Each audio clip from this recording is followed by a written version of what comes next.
Welcome to the Modern Manifestation Podcast. I'm your host, Bree Brown, a business mindset coach, entrepreneur, and a top competitor in a male-dominated industry. I'm a native Texan, the youngest of all brothers, and a lettuce-hating, wine-loving, curses like a sailor, recovering perfectionist. I've spent over a decade building my commission-based career, and my life's purpose is helping other women achieve the same multi-six-figure success I achieved before I was 25. I have a passion for helping women with mindset, money, and manifestation skills to help every young woman realize her full potential. If you're looking for vulnerable conversations, professional development, inspiration, or even a kick in the ass to get you motivated, you have come to the right place. Thanks for checking out the Modern Manifestation Podcast. Now let's jump right in to today's topic.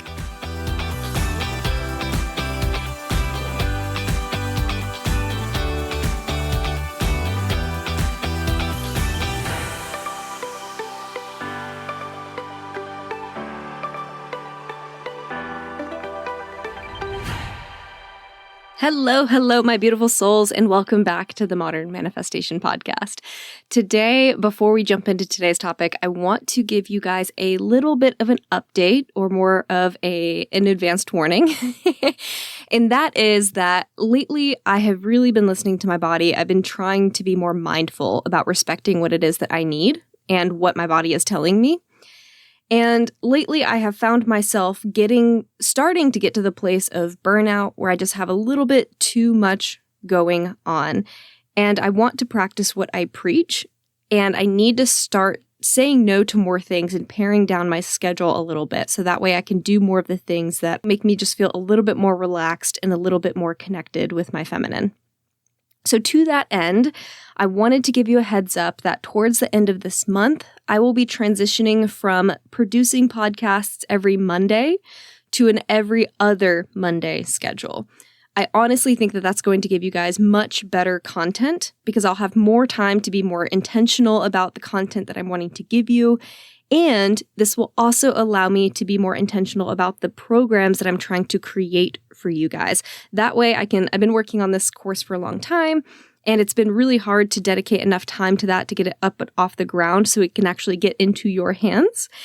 So I want to allow more time in my schedule to do things like that I think will be more helpful to you guys in the long run. I really appreciate your patience with me on this, and I am so thankful for everyone that has tuned in, that has been a loyal follower. Thank you. We hit the 10K mark last month, or I guess it was a couple months ago now. Anyway, that was huge. I'm so thankful for everyone that's tuning in. I love every single one of you, and I need to respect my own health and the cues that my body is giving me.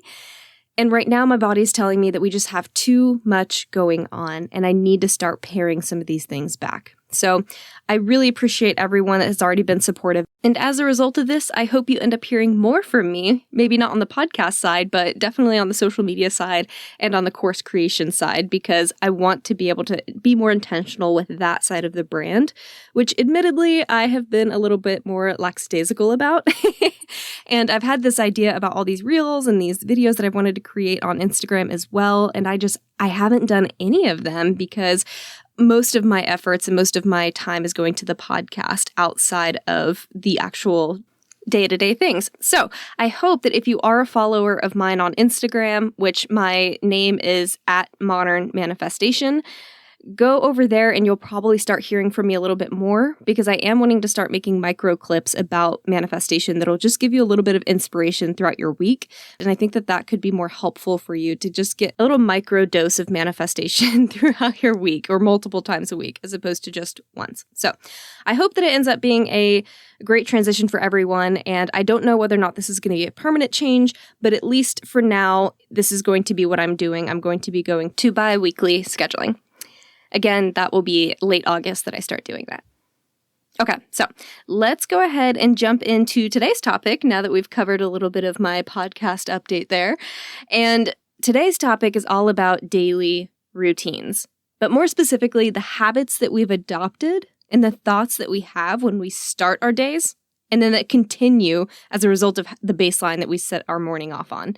So this idea actually came to me earlier this month. I was listening to one of Brene Brown's, not Bree Brown, Brene Brown's audiobooks, Daring Greatly, if you want the title of it. And she summed up this idea of living in scarcity for me in a way that just really resonated with my past self. And honestly, sometimes in a way that my current self also resonates with, just depending on my day. And I would say that I still fall into this sometimes, but it was definitely more prevalent years ago whenever I first started this whole idea of manifestation. And this was the version of me who really wanted to be abundant, who really wanted to adopt this lifestyle of abundancy. But I had a routine that was based in scarcity. And so I'd be doing all the things, right? The tools, the visualizations, the meditations, and wondering why I still wasn't making progress. And a big part of that is because my overall lifestyle, my overall daily routine was still based in scarcity. So what do I mean when I say that? Well, Brene Brown describes it as having feelings of not enoughness from the moment that you wake up, or a daily flow that is centered around not having enough time, money, energy, especially to do things. So what that might look like is that you wake up and the first thought you have is, I didn't get enough sleep last night, or I wish I didn't have to go to work today. I don't have enough time for breakfast. I don't have enough time to work out. I don't have any clothes to wear today. And that really sets the tone for and continues to marinate throughout the rest of the day. So then by midday, that might turn into, I don't have enough time to grab lunch. I just have to eat it at my desk. I can't afford to eat out today. Or I have to sit in traffic. I don't have enough time to get that project done. I don't have enough time to talk to so-and-so. I don't have enough time to make that call to that prospect that I've really been wanting to make. And then you get home and it's like, I'm too tired to meditate. I'm too tired to work out. I'm too tired to meal prep. I'll look at starting that blog next week. I just don't have time to do that right now. I don't have time to read that book that I really enjoy. And then by the time we get to late evening, all we've done is think about all day about all the things we don't have enough time for or enough of in terms of money or relationships or whatever. So then it's no wonder that we get stressed and anxious because we've allowed ourselves to just sit in that energy all day. We've allowed ourselves to really live in that not enoughness. And it may not necessarily be about our enoughness. I've definitely talked about self-worth separately, and that is its own separate issue. But right now I'm talking about this routine of enoughness, the not enough time, the over hustle, the busy culture that we live in. So we're living in this not enoughness. And then instead of doing the things at home that could help us elevate our vibe or get us back on track in terms of feeling good and feeling more abundant, the things like meditating or self-care or working on or doing the actions that are really going to help progress us forward, stepping into law of action or law of inspiration, instead of doing the things that we know would be good for us or that we know we would enjoy, most of us, and I'm totally guilty of this, I'm sitting here raising my hand, most of us will instead decide to self-medicate. So you'll self-medicate with things like wine, social media, TV, gaming, whatever your thing is. It could even be cleaning. Honestly, that was a huge one for me. I would just clean and be like, oh, I'll start that thing after I finish cleaning. And, then I would always find something else to clean because it's this never-ending process. And unfortunately, this is encouraged by society. We live in a society that promotes escapism because we've learned that we can't fail at passive activities. And that's so much better for our ego when you think about it that way. And if that kind of really ties into the perfectionism topic that I get into a lot. So there are some other episodes that talk specifically about that. But this idea that we can't fail at passive activities has really promoted escapism in our culture, and it's really run rampant. So we have this idea all day of not enough, not enough, not enough. And then we're stressed and we're anxious about it. And then we get overwhelmed with the idea of how much time we don't have, that instead of giving a little bit of time to that thing that we know would really help us, we instead decide to numb, to shut down, to escape with something that just feels a little better, that can't challenge our identity and it can't hurt our ego. Drinking wine, watching TV, cleaning up. You can't fail at these things.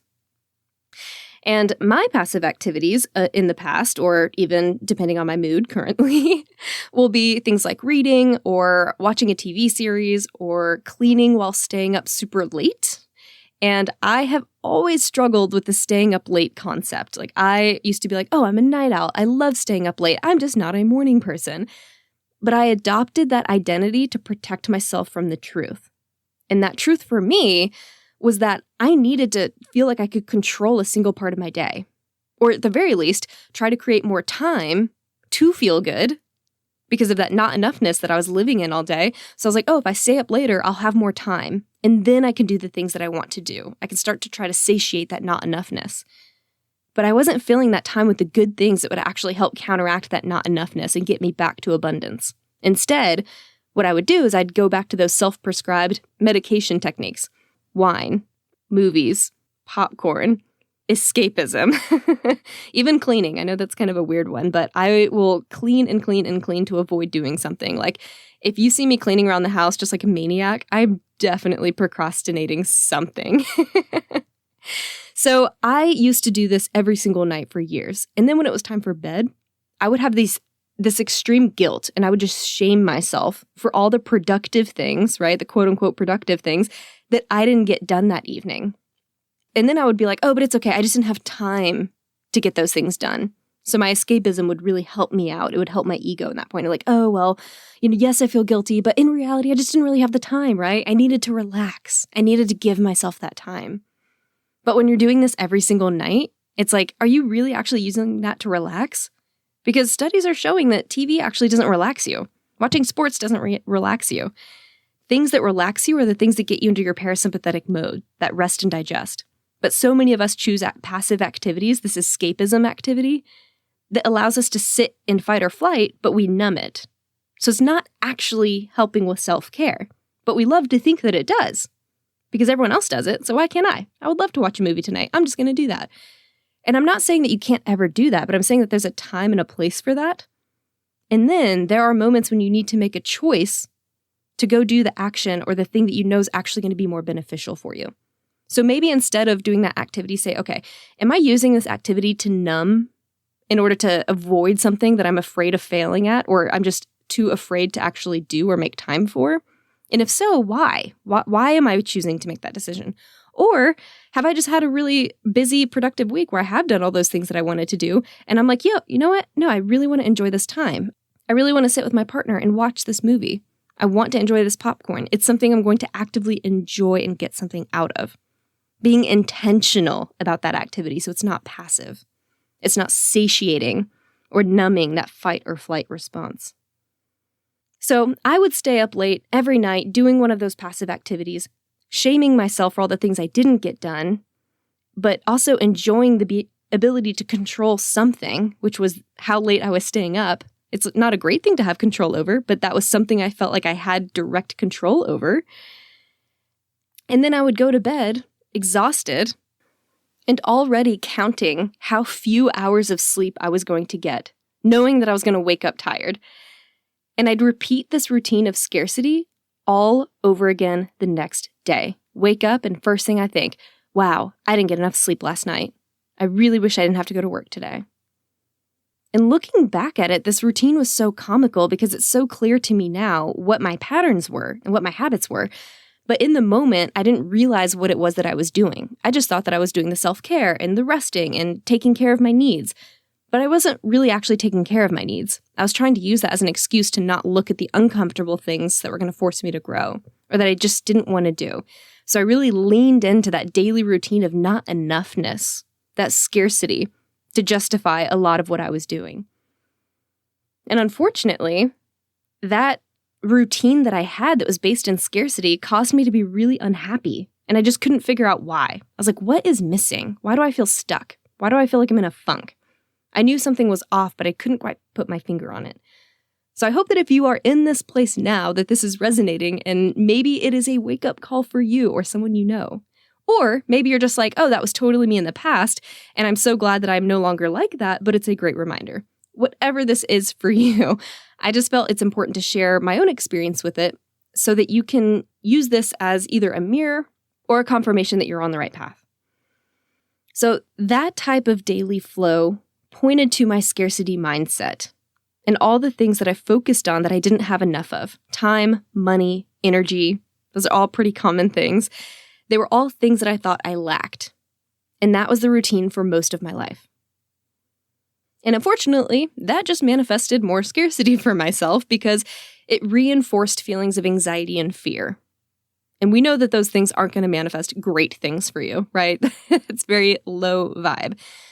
And according to studies, the happiest people on earth cultivate a routine that is in abundance of joy and incorporates joy throughout the day. So that's like literally the opposite of what I was doing. They're experiencing joy and gratitude. I was complaining about all the things that I didn't have enough of. Very, very different things. And yet I was unhappy. And here's the study that's showing the happiest people have more joy and gratitude. And not only do they have more of that, but it was a part of their habits. It was a part of their habits and who they were at their core. And it wasn't just some exercise that they do every now and then. That's really what I think was missing for me, because I would be like, oh, I'm going to have a moment of feeling joy and gratitude, but it would be like a to-do list item. It wouldn't be something that I was being very intentional about and integrating throughout my life. And unfortunately, a lot of us too, when referring and thinking about this idea and concept of joy, we can have limiting beliefs about joy, and then we might have thoughts like, joy can't last long term, or when will the other shoe drop, or I can't enjoy this moment too much because it hurts to think about what would happen if this disappears forever.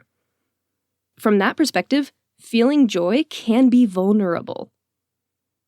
And author Brené Brown actually mentions feeling afraid to enjoy her kids too much, out of fear that if something bad would happen to them, it would hurt so much more.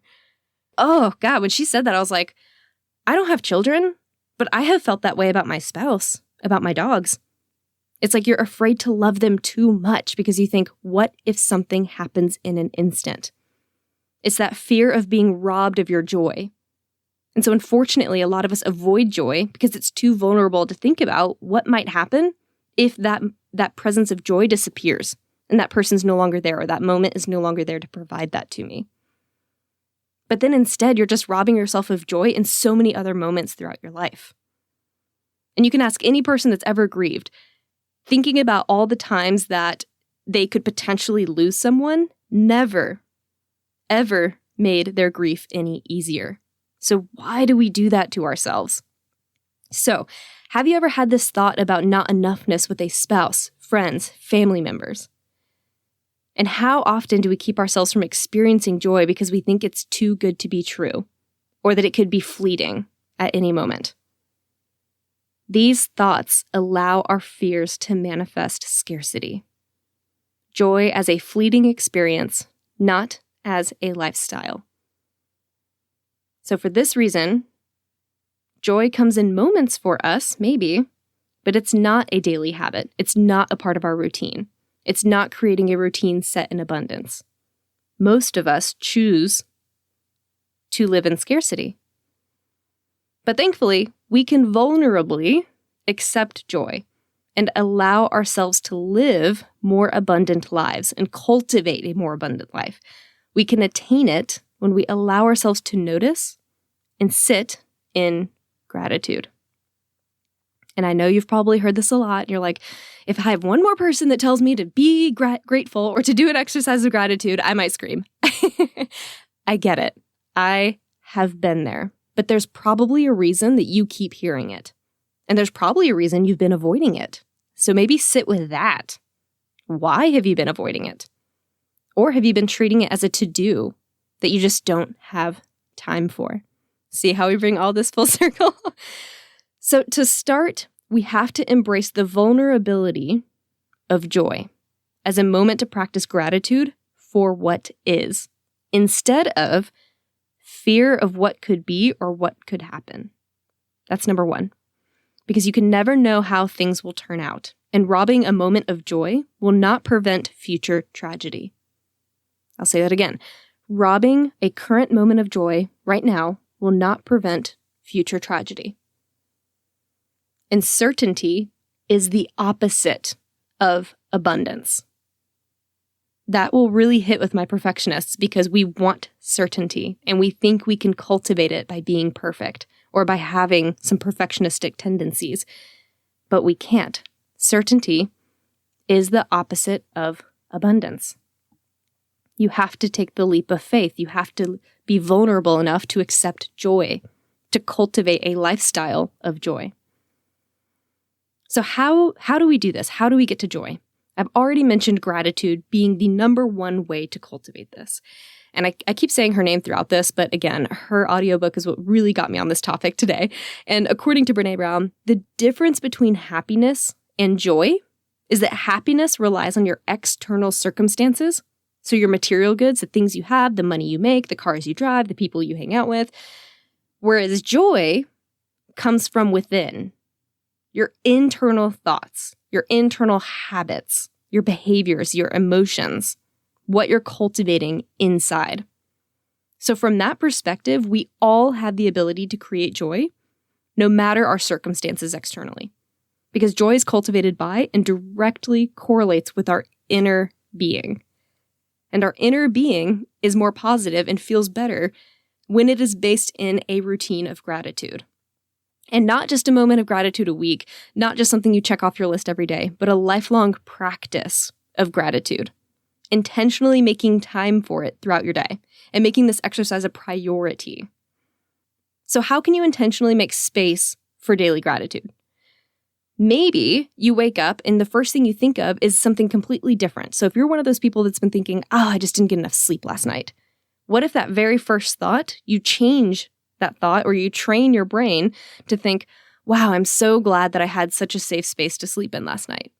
Or I'm so grateful for these sheets. I'm so grateful for my dog that slept with me. I'm so grateful for whatever that is. Hell, even air conditioning, if you have that in your house. I'm so grateful that I had air conditioning last night. I'm so grateful that I am waking up this morning. I'm so grateful for all the time that I know I have ahead of me today. How can you change that initial thought to be more grateful? And then maybe think of 5 small things every day that you can be grateful for. Not the huge things, right? Not like, I'm so glad I got that huge $50,000 check. Maybe instead it's like, I'm so grateful for that neighbor's rose bush. I just love looking at that every day. I'm so grateful they fixed that pothole. I am so grateful there was no line at the grocery store this morning. I am so grateful that my barista has memorized my order. I am so grateful that I hit so many green lights this morning on the way to work. There are so many moments that we can be practicing gratitude for, and so many of us just don't do it. And it's easy, right? It's just a moment to be present and mindful. But so many of us are thinking about the future or the past, either berating ourselves for things in the past that we didn't do well or that we wish we would have done, or thinking about the future and all the things that are ahead of us and what we need to do in order to prepare for the future. But cultivating gratitude as a part of your daily routine forces you to get current and present. And how often do we do that? How often do we just sit in the day that is and sit in the moment, sit in the car and just be grateful for something? Go on a walk and just be grateful for this moment. So how can you show gratitude throughout the day? Who can you show gratitude to? So maybe it's like a male person, a coworker. Who can you be grateful for and express that to? And it really is that cliche phrase, attitude of gratitude. So true. It needs to be an attitude that you're adopting. We've all met those really ungrateful people too. Like, you know who I'm talking about. They're the people that are just always super negative. They never have anything good to say. Something always goes wrong. They're always complaining. Maybe they're the person that you're embarrassed to go out to eat with because they can never be pleased. We all know who that person is. And you could just feel that negativity, right? Can you be the opposite of those people? The opposite of that is gratitude. So how can you be overly optimistic or thankful for your daily experiences? Be that annoyingly positive person. And I'm just kidding about the annoyingly part, but I used to be one of those people who's like, oh my God, they're so optimistic and positive. It's so annoying. But no, seriously, it's like I was so annoyed by that because it was so far away from where I was and where I wanted to be, if I was being very honest with myself. Know that it's okay to be that person. And the more that you are that person, the more you're creating that within the world, which is a beautiful thing. So how can you cultivate daily practices of gratitude? When do you want to do this? Or can you at least once an hour find something to be grateful for? To that end, and because I love to give steps, because I feel like I'm one of those step people, Here are a few things that I have put together in an effort to help us cultivate joy. There's 5 steps. The first one, create joyful habits centered around abundance instead of a routine centered around scarcity. So what can you change about your morning schedule to help you be more joyful throughout the day? How can you incorporate gratitude into the first thoughts you have each day? Can you wake up earlier to give yourself more time so that you feel more abundant about all the time you have in your day? Can you give yourself more sleep the night before so that you're better able to do that? And can you be grateful for that? The second tip, find joy every day in the simple things, not just the paramount moments. Joy doesn't have to come from a concert, a wedding, a vacation. How can you cultivate this feeling? Regularly, daily. What new things can you be grateful for every single day? Even the tiniest of things. Third tip, slow down and step out of hyperproductivity and perfection. You are enough without a busy schedule. So what can you say no to in order to create more space for freedom, joy, and abundance? What can you intentionally make time for, make space for? And can you become more present as a result? Be grateful for the gift of time that you are giving yourself. Slow down, slow down, slow down. The fourth tip, allow more space for creativity and inspiration, which often coincide with joy. What fun and creative task have you always wanted to do, but you've just denied yourself because of some lack of time? For me, it's always glass blowing. I would love to take a glass blowing class. So that's something I'm committed to doing. Or maybe for you, it's guitar lessons, karate, a jewelry making class, a birdhouse making class, a shop class, whatever that is for you. Can you incorporate a new hobby into your life? That can be a great way to cultivate joy and abundance, gratitude for new experiences and fun. And lastly, tip number 5, be mindful. If you find yourself operating from that place of not enoughness, stop, reset, restart. Change the thought patterns and remind yourself of everything that you already have to be grateful for. And I always find it really helpful to remember the things that I have, even if I were to move somewhere completely new and start all over again. Like, what assets can I sell off? I have a wonderful husband, a family to lean on, a growth mindset that can take me wherever I want to go, and friends who will support me in any way they can. So knowing this, I will always have my basic needs met. My foundation is abundant. And that thought alone makes me so grateful because not everyone does. So what bare minimum will you always have? Your creativity, your knowledge, your scrappiness, your family, your friends, your partner, your dog. Own that foundation. And when you can remember that you always have everything you need, even if so many of the external things were stripped away, that right there can be a fantastic place for you to cultivate abundance. So to summarize, step out of any negative daily habits and thoughts and into a long-term practice of gratitude in whatever way that looks like for you. Feel free to customize it and find ways to cultivate joy in order to find that long-term happiness. If this topic resonated with you today, please send me a DM and let me know how it impacted you. Or if you have more questions about this particular topic, feel free to send them my way and I will do the best I can to help answer them. Again, that's at Modern Manifestation, and it would mean a lot to me if you would follow. That way you can stay up to date with the podcast schedule and everything else.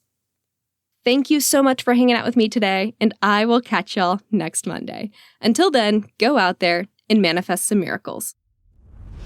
Thank y'all so much for hanging out with me today. If you enjoyed this podcast, hit subscribe so you can stay up to date with new episodes. As always, we would love it if you would share this episode with friends and family who could use the inspiration. As a new podcast show, we would really appreciate your honest feedback so I know what you like and what you could use more of. As a thank you for leaving us a rating, we will send you our 7 weekly tips to create space for abundance. Make sure you screenshot your review and email it to us at hello@modernmanifestation.com so we can send them straight to your inbox. If you'd like to stay connected, you can find us on Instagram or Facebook at Modern Manifestation. or you can head to our website at themodernmanifestation.com.